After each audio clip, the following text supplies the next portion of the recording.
风，我是答来讲，江畔船，渡到风浪，是水落无家乡。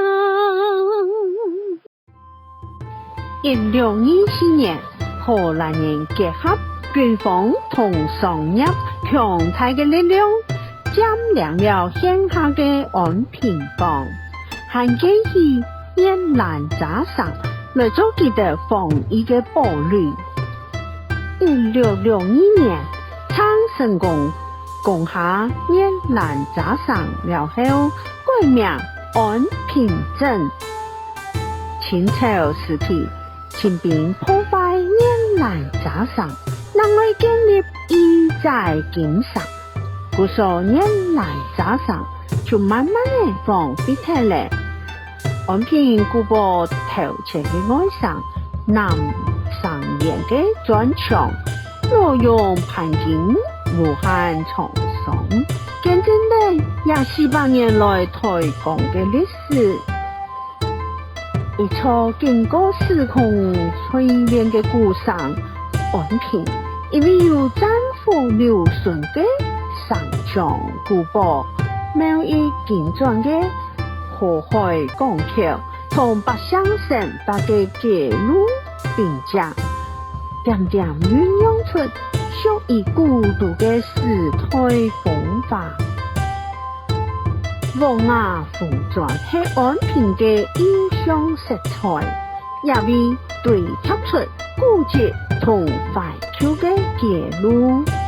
講嘅人嘅本本流水係分唔開嘅，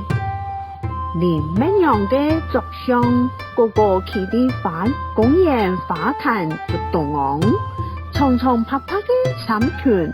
時常安然嘅保護緊安平港，本海航嘅船呢安心轉到海港。夜夜望到海岸對面嘅係半夜10萬買嘅午飯呢，叫賣上開啟了安平市場鬧熱嘅時光。一條荷塘通明嘅安平對上橋，一座東京皇宫頭前嘅兩隻愛嘅雕像，講嘅係19世紀末異國嘅戀情。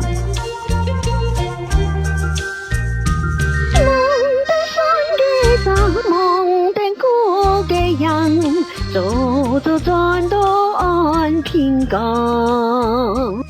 安平嘅純情夢。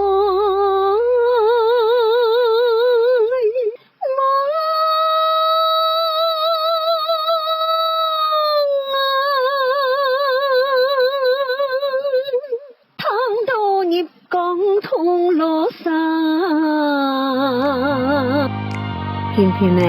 在安平水景橋散步，